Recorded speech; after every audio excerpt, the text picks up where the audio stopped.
Mi nombre es Rina Domínguez, soy la jefa del Departamento de Investigación del Instituto Nacional de Salud. Agradecemos la presencia de ustedes como cada miércoles que nos han estado acompañando. Estamos ahora en la segunda conferencia, en el cuarto ciclo de conferencias virtuales que se han estado desarrollando desde el Instituto con el fin de fortalecer la educación continua del personal de salud. Este cuarto ciclo de conferencias, que se ha denominado Calidad y Bioseguridad para la toma y procesamiento de muestras para el diagnóstico de COVID-19 por laboratorio, se está desarrollando del 21 de octubre hasta el 18 de noviembre. Agradecemos, como siempre, la plataforma de la Academia Escolar, de B. Brown, de Centroamérica y el Caribe, que nos ha estado apoyando durante todo este tiempo. La conferencia de este día es denominada Infraestructura para el funcionamiento de los laboratorios de biología molecular, enfocado en la detección de SARS-CoV-2 de COVID-19, será desarrollada por la licenciada Delmi Recinos, quien es licenciada en laboratorio clínico con maestría en salud pública y además con experiencia e formación en biología molecular. Bienvenida, licenciada Recinos. Agradecemos su participación y le pedimos a todos los participantes que nos acompañan que puedan durante la conferencia mantener su micrófono y cámara apagadas y por favor emitan sus comentarios y preguntas a través del chat que está disponible. Muchas gracias y bienvenidos. Es un gusto poder presentar este tema a ustedes sobre el laboratorio. Así que es un gusto poder presentarles la infraestructura para el funcionamiento de los laboratorios de biología molecular enfocado a la detección de COVID-19. Es muy importante que para que entremos en materia, vamos a conocer algunos términos importantes como lo que es la RT-PCR. La reacción en cadena de la polimerasa es una reacción enzimática in vitro que amplifica millones de veces una secuencia específica de ADN durante varios ciclos repetidos en los que la secuencia blanco es copiada fielmente. En la reacción, si usamos como sustrato un ADN genómico, entonces hablamos, perdón que tenemos un pequeño... En la reacción, sí, permítanme, que se pasan.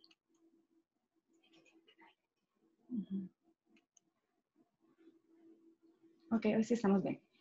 En la reacción, si usamos como sustrato ADN genómico, entonces hablamos típicamente de lo que es una PCR. Pero si usamos ARN, se le conoce como RT-PCR. Esta conversión se logra mediante una reacción conocida como transcriptasa reversa y es controlada por la enzima transcriptasa reversa capaz de convertir el ARN en una molécula de ADN. Dicho en otras palabras, la PCR es una reacción mediada por dos enzimas principales, la cual es la retrotranscriptasa y la polimerasa. De ahí su nombre, reacción en cadena de la polimerasa.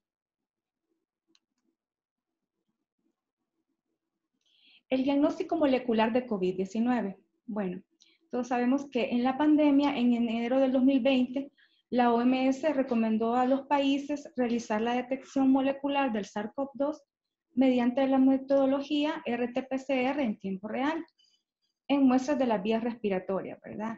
Este es un método que nos va a permitir la detección de los genes del virus. Entonces es una prueba altamente sensible y específica. Y pues en esta diapositiva tenemos un resumen de lo que conlleva a la prueba. Iniciamos con una toma de muestra nasofaringea. Necesitamos el medio de transporte viral para mantener la muestra. Y el primer paso que nosotros realizamos en el laboratorio es un paso previo a la PCR, se llama lisis celular. Ese proceso es el que rompe el virus, la pared celular del virus, y nos permite sacar el ARN viral. Cuando tenemos el ARN viral, pues hacemos el proceso de retrotranscripción. Este proceso es el cambio, ¿verdad?, de ARN a ADN. Luego tenemos el ADN molde, ¿verdad? Este ADN molde es el que vamos nosotros a utilizar para hacer la amplificación exponencial, las miles de copias que nosotros queremos para poder identificar al virus. Estas millones de copias van a ser marcadas con fluorocromos específicos, los cuales van a emitir señales de luz, y estos nosotros los vamos a ver a través de curvas o señales de amplificación en un software. Ahí es donde nosotros analizamos las muestras, cada una de nuestras muestras, ¿verdad? En una computadora. ¿Cuáles son las características de los métodos moleculares? Los métodos de detección molecular, como la RT-PCR, producen una gran cantidad de volumen de ácidos nucleicos mediante la amplificación de cantidades muy pequeñas de ácido nucleico que se encuentran en las muestras. Entonces, esto es una ventaja, ¿verdad? Que podemos partir de pequeñas cantidades de muestras, ya que es un método altamente específico y sensible, pero la única desventaja es que pues tiene un alto riesgo de contaminación. Es por eso que para diseñar o planificar un laboratorio debemos considerar algunas variables que son muy importantes y que van a influenciar lo que es las pruebas, y son diferentes a un laboratorio de rutina a un laboratorio de biología molecular por la complejidad que este tiene. Entonces, estas variables son las instalaciones, el equipamiento, el personal, y vamos a conocer en detalle cada una de estas variables. Si hablamos de la parte de lo que es las instalaciones, en un laboratorio de rutina podemos realizar diferentes procesos o actividades en un mismo espacio. Para el caso del laboratorio de biología molecular es necesario definir 3 áreas separadas y bien definidas. El primer cuarto, donde hacemos la parte de la extracción; el segundo cuarto, donde hacemos la preparación de reactivos; y el tercer cuarto, donde hacemos la amplificación. Esta división o esta separación nos va a permitir prevenir cualquier tipo de contaminación en lo que es el laboratorio. Este tipo de diseño de 3 áreas fundamentalmente separadas es para realizar la técnica de RT-PCR de forma manual. Si nosotros utilizáramos una plataforma semiautomatizada, entonces utilizaríamos solamente 2 cuartos o áreas, que serían el cuarto de extracción y el cuarto de amplificación. Si tuviéramos una plataforma automatizada totalmente, que es un equipo completamente cerrado, entonces sí utilizaríamos un cuarto. Entonces eso también va a depender del tipo de plataforma en la que estamos trabajando, pero la que vamos a estarles mostrando ahora es como la más básica. Otro de los aspectos que es bien importante es el flujo de aire controlado. Esto es de acuerdo al proceso que estemos realizando en cada área, así también. Por ejemplo, en el área de preparación de reactivos necesitamos una presión positiva, porque ahí es un área limpia, ¿verdad? Entonces ahí necesitamos mantener un ambiente estéril. En el caso de donde estamos preparando lo que es la muestra o en el cuarto de amplificación, donde generamos algún tipo de contaminación, es necesario que el aire sea filtrado y limpiado. Es por eso que vamos a necesitar en estas 2 áreas una presión negativa. Otra de las variables muy importantes es el flujo de trabajo unidireccional. ¿Por qué? Tenemos el flujo de trabajo primero comenzamos en la parte de extracción, luego nos movemos al cuarto de preparación de reactivos para finalizar en el cuarto de amplificación. No podemos regresar del cuarto de amplificación al cuarto blanco el mismo día. Lo ideal es que podamos regresar a ese cuarto al día siguiente. ¿Por qué? Porque nosotros mismos podemos llevar material genético, amplicones, a las áreas y contaminarlas. Es por eso que generalmente se recomienda que hayan 2 personas en el área para que uno haga un procedimiento. Por ejemplo, uno haga la extracción, otro haga la preparación y la amplificación de las muestras. O si solamente es un recurso, entonces que se pueda distribuir el trabajo de tal manera que no regrese a las áreas nuevamente. Por eso decimos que es un flujo de trabajo unidireccional.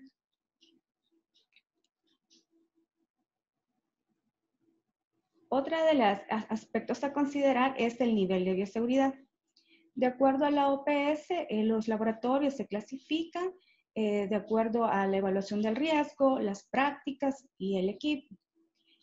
Para el caso de COVID-19, pues la recomendación es realizarlo en un nivel de bioseguridad tipo 2, donde las técnicas microbiológicas deben ser las apropiadas, el uso de un equipo de protección personal y el uso de cabinas de seguridad biológicas.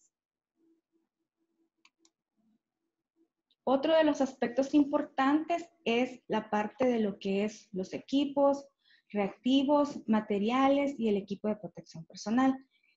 Si bien hemos hablado de 3 áreas básicas, cada área debe de contar con sus propios insumos y sus propios juegos de pipetas, por ejemplo. No podemos compartir una pipeta que la vayamos a llevar del cuarto de extracción al cuarto blanco, ya que podríamos nosotros llevar contaminación de ARN en ese tipo de materiales. Entonces, es por eso que cada área debe de contar sus materiales, sus equipos, sus reactivos exclusivos para cada uno. Y estos se deben descontaminar antes y después de cada uno de los procedimientos que realicemos. Otro aspecto importante es el personal. El personal debe estar debidamente capacitado en las técnicas de biología molecular. Debe también pues, trabajar en equipo y además también debe tener conocimientos de bioseguridad, ¿verdad? Saber elegir qué equipo de bioseguridad voy a utilizar de acuerdo al riesgo del procedimiento que estoy realizando, así como las buenas prácticas de ponérselo y la parte de retirar el equipo de protección. Y pues aquí podemos tener todas las áreas de trabajo. Hemos hablado de 3 áreas principales, pero para el caso de COVID-19 necesitamos una área previa, que es el área donde se hace la preparación e inactivación de la muestra. Si hablamos del nivel de riesgo, es el área más expuesta. Es por eso que en esta área ocupamos un equipo de protección personal nivel 3 y una cabina de bioseguridad biológica. Luego, después de este proceso, cuando inactivamos al virus, pues ya los procesos se vuelven menos riesgosos o tal vez, digamos, en el cuarto de blanco, pues no hay ningún tipo de riesgo biológico. Entonces tenemos el cuarto de extracción, el cuarto de preparación de reactivos y tenemos una área que es el área de adición. Esta área es una excepción. Siempre y cuando contemos con un espacio, podríamos ahí poner el área de adición, pero si no lo tenemos, podemos compartir el área de adición con el área de extracción, siempre y cuando se tenga una estación de trabajo para poder realizar este procedimiento, que es un procedimiento adicional. Y por último, el cuarto de la amplificación. Aquí vamos a ver un poquito acerca sobre cada una de las áreas. El área de extracción de ácidos nucleicos. Esta es una área pues, donde se realiza la parte de la extracción, es un cuarto gris. Y aquí podemos ver en la figura que tenemos un equipo automatizado, o sea que este cuarto podría servirnos para una extracción manual o automatizada. Y como ya habíamos mencionado antes, necesitamos materiales exclusivos, equipos para cada una de las áreas. Entonces, en esta área vamos a necesitar una cabina de seguridad biológica clase 2. Es muy importante que a la hora de poner la cabina, sepamos que los flujos de una ventana o el flujo de una puerta no le vayan a interferir, o incluso del mismo aire, de los aires acondicionados, porque ya que son cabinas de flujo, pues este tipo de flujos interrumpen el flujo direccional de las cabinas. Otro de los equipos que necesitamos en el área de extracción es un congelador y refrigerador dedicado únicamente a almacenaje de lo que son muestras. Microcentrífugas, necesitamos un mezclador, micropipetas de diferentes volúmenes, puntas que deben ser con filtro para evitar aerosoles, los tubos de micropipetas de 1.5, que estos deben ser libres de NAs y RNAs. Y por supuesto, el equipo de protección personal que se debe de utilizar en esa área. En esta área vamos a ocupar un equipo de protección personal completo, los guantes desechables estériles y muy importante que sean libres de polvo, ¿verdad? Una bata quirúrgica desechable, el respirador N95 como lo vemos en la figura y podríamos utilizar una careta o gafas y lo que es el gorro. Vamos a conocer la siguiente área, que es el área de preparación de reactivos. Esta es el área más limpia y es donde no tenemos ningún riesgo de contaminación. En esta área lo que debemos de cuidar es la integridad del reactivo, ¿verdad? Que no vaya a estar contaminada para poder realizar nuestras pruebas de la mejor calidad. Entonces aquí vamos a ocupar una estación de trabajo. Aquí no necesitamos utilizar una cabina. Y acá también necesitamos un freezer, pero aquí este freezer, a diferencia del anterior, va a ser dedicado a lo que es solamente reactivos. Acá no vamos a guardar ningún tipo de muestras. Las micropipetas de diferentes volúmenes, igual que en el cuarto de extracción, las puntas con filtro, los tubos de microcentrífuga, y aquí ocupamos lo que son las placas de reacción óptica y los reactivos de la amplificación. ¿Cuál es el equipo de protección personal que vamos a ocupar? Bueno, acá es un estándar. Acá lo que tenemos, como les decía, cuidar de no contaminar los reactivos. Entonces lo que ocupamos siempre son la parte de los guantes, la parte de las batas quirúrgicas. Y aquí, a diferencia del cuarto anterior, podemos utilizar una mascarilla quirúrgica y lo que es un gorro. Y por último tenemos el cuarto de amplificación.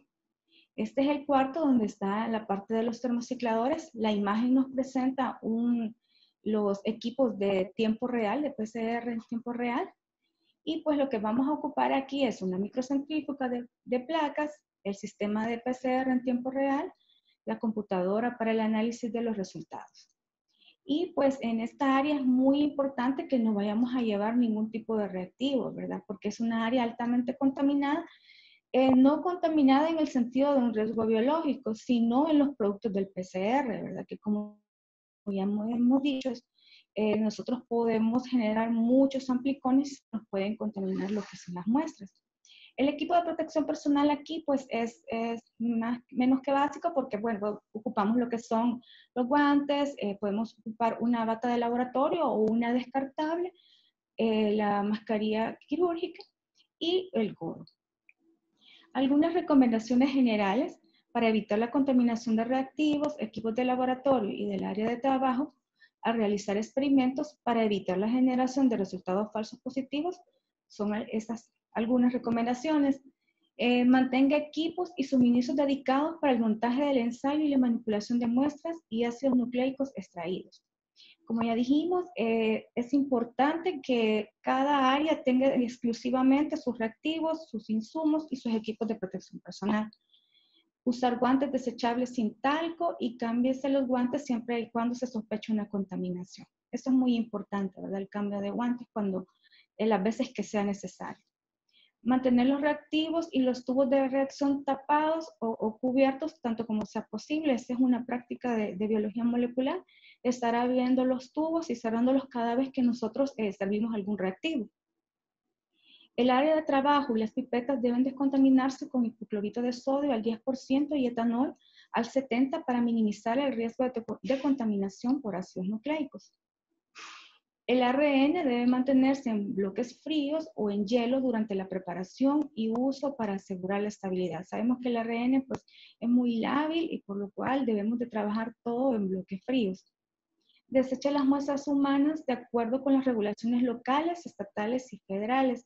Esta es una práctica de un nivel de bioseguridad todo, ¿verdad? Sabemos que debemos clasificar los desechos bioinfecciosos.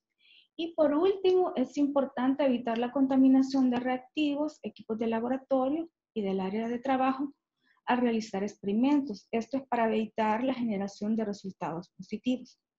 Bueno, esa es toda la información y muchísimas gracias por su atención.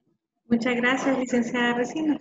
Si tienen alguna pregunta que quieran hacer a la licenciada Recinos, estoy leyendo acá que nos están saludando desde el MAC y también saludos hasta Santa Ana. Gracias por acompañarnos, siempre apoyándonos.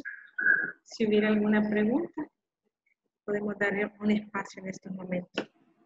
Muchas gracias, licenciada. Ha sido muy interesante su charla. Me parece que conocer cómo debe de conformarse un laboratorio para biología molecular es de muchísima utilidad, ya que acá estamos teniendo esa buenísima exposición. Si podrían dar la presentación, claro, las presentaciones ya les voy a decir dónde las pueden encontrar. Pregunta que si hay alguna forma de descontaminar el laboratorio supongo en el área de amplificaciones, me imagino que es lo que te trataba de decir. Sí, esa es una muy buena pregunta. Bueno, hemos dicho que podemos descontaminar el laboratorio con lo que es hipoclorito de sodio y el alcohol, pero también existe otra solución como lo que es la RNase Away, que es muy buena para poder hacer una limpieza de laboratorio. De hecho, es una recomendación que cada 15 días o cada mes nosotros podamos hacer una descontaminación de todo el laboratorio de una forma preventiva. Muchas gracias. ¿Alguna otra pregunta? Parece que todavía tenemos unas preguntas, licenciada, si nos hace el favor. Preguntan si la capacidad de la centrífuga que se usa en la velocidad de qué rango se maneja y en el caso de una contaminación en una corrida, ¿cómo se pueden descontaminar los equipos? Ok. 3.500 revoluciones es las revoluciones a las cuales debemos hacer la centrifugación para la parte de la extracción. La parte del equipamiento, cuando se nos ha contaminado, como les decía, se puede hacer con RNase Away. Bueno, debemos de comenzar, ¿verdad?, con lo más básico, lo que es la lejía al 10%, luego agua y finalizando con alcohol y luego el proceso de la RNase Away. Si no hubiese más preguntas, agradecemos entonces la participación, la conferencia. Quisiera también recordarle a todos los participantes que todas las ponencias que se presentan por parte del instituto son colgadas en la página de YouTube y también pueden encontrar los enlaces en nuestras páginas de Facebook y en las páginas también en Twitter. Y los esperamos que continúen con esta serie. La siguiente charla será a esta misma hora, el 4 de noviembre, y será impartida por la licenciada Mónica Barahona. Ella estará dando el tema de garantía y control de calidad para las pruebas RT-PCR enfocado al diagnóstico de COVID-19. Muchísimas gracias y estamos siempre atentos para cualquier duda que puedan tener a través también de nuestras redes. Muchas gracias, licenciada Recinos. Gracias a ustedes.